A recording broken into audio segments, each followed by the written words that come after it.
Nababaw ka balin, kamusta kayo po? My name is Louie. My name is Marco Nanan in Pampanga. We discover great places for you to check out. For today's vlog, we were invited to come and check out this really slick store dito sa Angeles City, and it's called Heinimex. So usually dito yung mga mahiling mag-design ng mga bahay nila. Actually, even yung mga collectors, they could even find sa mga items dito that are rare, kumbaga, in design. So we're gonna tour you the place. At the same time, kung gaano sila kalaki, para masukat nyo kung swak na swak sa business or sa lugar nyo. Exactly. So, if you wanna know more about this, samahan niyo po kami. So tara, Let's go!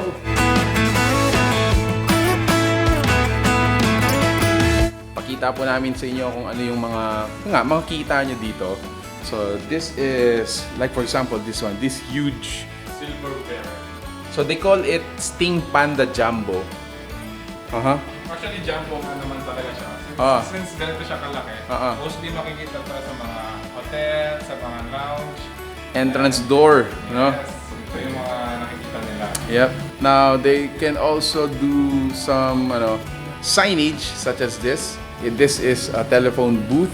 Naaayon nga naman yung mga ganitong signage nila dito. Parang napaka-comic. Ito siguro yung pinsan niya, Sting Panda. So this one is called Growling Grizzly. This one is very perfect dun sa mga cabin type na into the woods, some wilderness theme na bahay or establishment. And even this mirror here na nakadikit po sa wall natin. These are not your typical mannequin. Another interesting item dito is this one. Parang talagang inukit sa metal, di ba? Look at that. Some vase.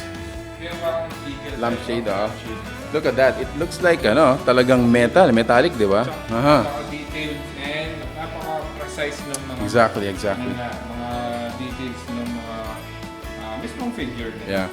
Again, it only shows na talagang mga Kapampangan are really talented in terms of these crafts.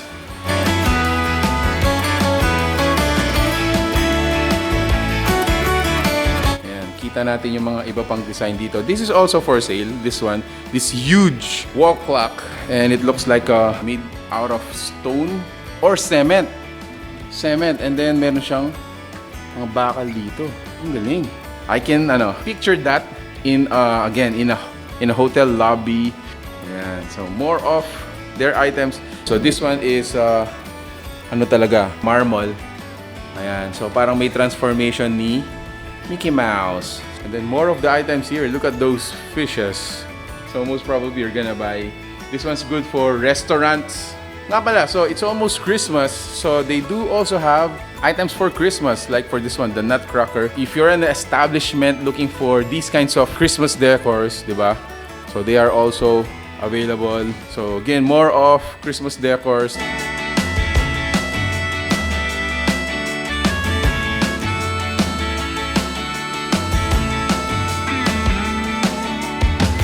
Look at this. Ayan. So I can imagine this hanging on your master bedroom, making it more elegant and more sophisticated. Venus female torso. Usually itong mga toys more on yung mga design ng mga romance. Yeah. Okay?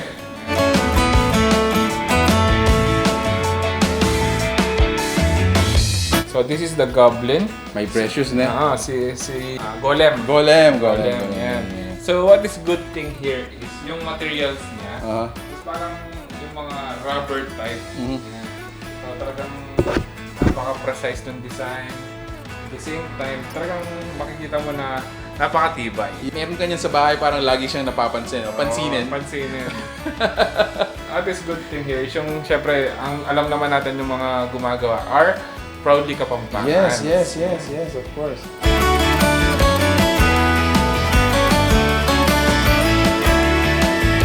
So that's the parang initial part of the store wherein you get all of these items right here. Now going at the back, lakad tayo ng konti dito.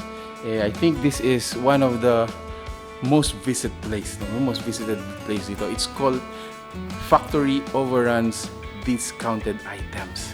Ayan, sa mga naghahanap po ng think these are, sabi ko nga sa inyo, one of the most visited place dito kasi nga, discount. Mga wives, for sure, they're gonna pull their husbands na pumunta dito. Now, what do we have inside this room? If you notice, more on plants and vases, more on garden, mga figurines, Roman stones. So, for sure, yung mga, sa mga Greek ganyan, they're gonna recognize this. But actually, maganda to sa mga entrance door or entrance ng mga bahay natin. Yeah. Yung mga naka-display usually. Yep. At the same time, yan, sa mga plantitas and Ang laki niyan. these are vases na sa mga magagandang plants nyo. And some other wall designs like this one. It's a bronze. Ayan. So, para siyang na-deteriorate na bronze.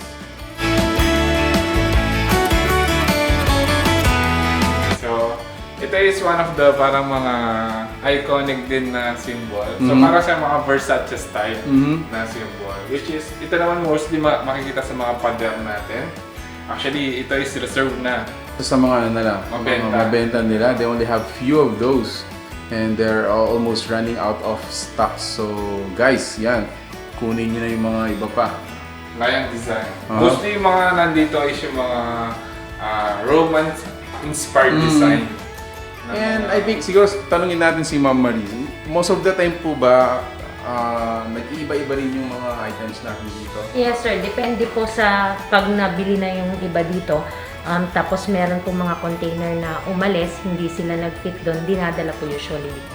Sometimes weekly sir. Weekly? Yes. Also, I think so if you want to stay updated then make sure to follow their fan page.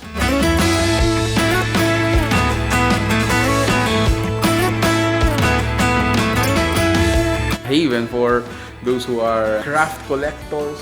I think even din yung mga mga architects, mga interior designers, they can get their ideas as well as kumbaga yung mismong item na hinahanap nila dito. I think this is a place for them to really check out then. So if you are into construction, architecture or interior design, they can go here. And again, these are kumbaga export quality. They have been in the business for a very long time, more than 2 decades, guys. And right now, they are opening their doors, yung store natin dito. Sa mga locals naman. Yep. So, yung factory nila is actually located dito po sa Angeles City, Yes. sa Sapa Libutan. Sabi ko nga, these are Kapampangan Ingenuine.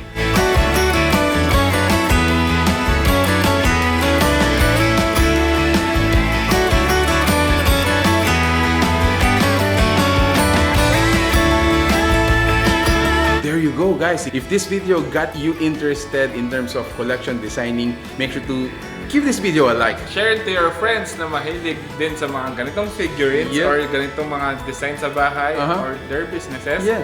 Share it to them. So there you have it, guys. Thank you for watching. We're in Pampanga. Until our next discovery, peace out.